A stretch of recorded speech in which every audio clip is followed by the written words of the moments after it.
d'Arabie est le héros de Disparaître, le roman que viennent de publier chez Gallimard Patrick Poivre d'Arvor et son frère Olivier. Roman dont on parle beaucoup pour les grands prix littéraires de la rentrée. Pour nous, PPDA revient sur ce personnage fascinant et trouble à l'occasion de la sortie DVD chez Columbia TriStar le 24 octobre de Laurence d'Arabie, le film de David Lean avec Peter O'Toole, Omar Sharif et Anthony Quinn. Qu'est-ce qui peut rapprocher PPDA et Laurence d'Arabie ?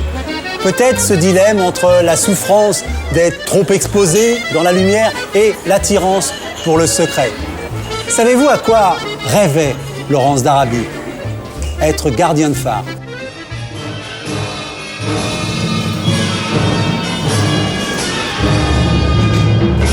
Bonjour. Bonjour.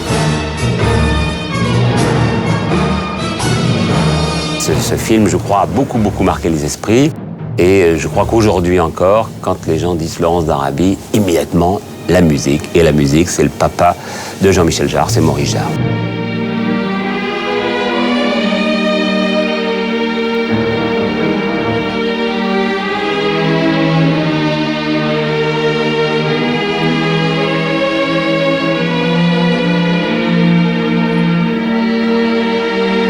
Le film date de 1962.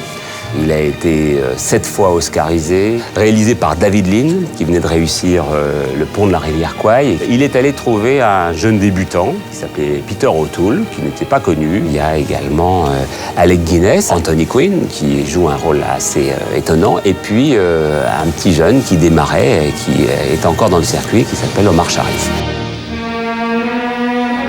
Ceci, c'est mon puits. J'ai aussi bu l'eau du puits. Tu es le bienvenu. Il ne choisit évidemment qu'une partie de la vie de Laurence, c'est-à-dire sa partie du désert, 1915-1919, pas plus. Il va unifier les différentes tribus de bédouins, de nomades. Ma tribu à moi, c'est les Howetat, Qui n'agissent que par cupidité.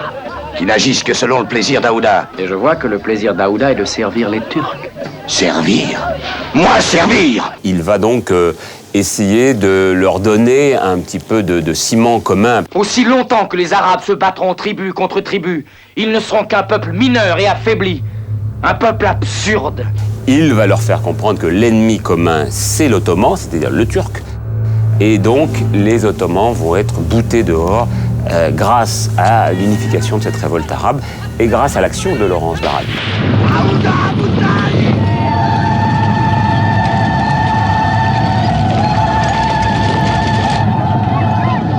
Il va réussir l'unification, mais le pire de ces tiraillements va être le fait qu'il découvre à un moment donné, alors que lui-même est représentant de la puissance britannique, il va découvrir que dans son dos se sont signés des accords qui vont partager le monde en deux, une partie à l'Angleterre et une partie à la France. Il y a peut-être un honneur chez les voleurs, mais il n'y en a pas chez les politiciens. Et donc il va avoir l'impression d'avoir trahi ses amis arabes.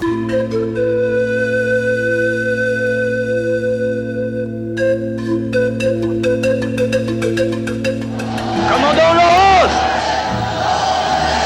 C'est ma plus belle. Quand il revient en Angleterre en 1920, il découvre des armées de photographes et de journalistes qui vont épier ses moindres faits et gestes. Avec les paparazzi qui lui suçaient le sang.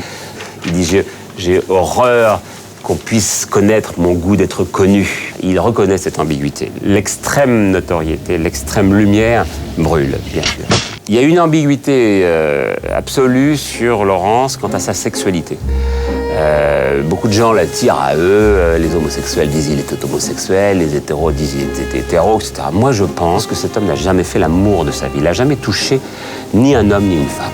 Simplement, il y a un épisode qui est le viol de Dera en 1917. Tu as la peau très blanche.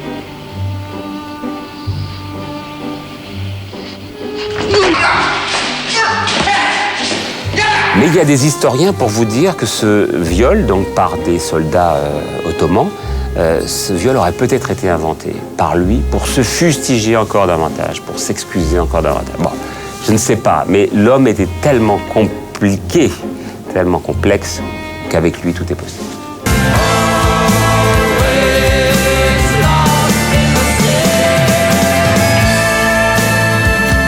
fin de Laurence, c'est le 13 mai 1935, un accident de moto. C'est un type qui était fou de moto, il adorait ça. Certainement le premier accidenté moderne de la vitesse. Il va mourir 6 jours plus tard, après un coma. Et c'est ce qu'on raconte avec mon frère dans Disparaître.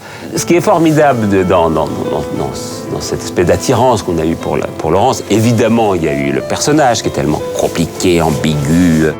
La vérité, c'est que je suis un homme ordinaire. Vous êtes une pièce importante de vos plans de bataille. Je ne veux pas être une pièce importante de votre plan de bataille. Et vos amis arabes, alors, qu'est-ce que vous en faites? Je n'ai pas d'amis arabes. Je ne veux pas en avoir.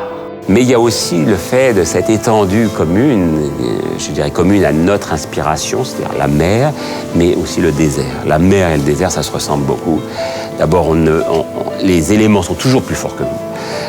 On n'arrive jamais à vaincre le désert ni la mer, parce qu'il y a toujours quelque chose qui fait que la nature vous rattrape.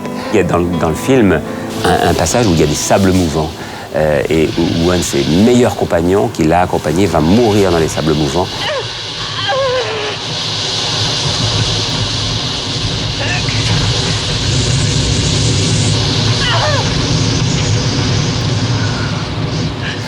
C'est un peu ce qui nous est arrivé. On est rentré dans ces sables mouvants, on a été aspiré par lui.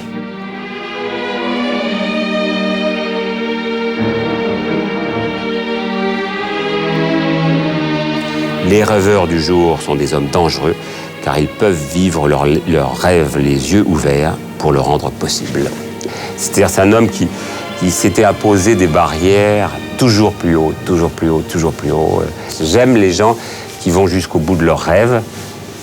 Cette phrase est magnifique et ce qu'il dit sur l'absolu et le démon de l'absolu, c'est tout Laurence. Voilà, c'est ça qui nous a essentiellement fascinés.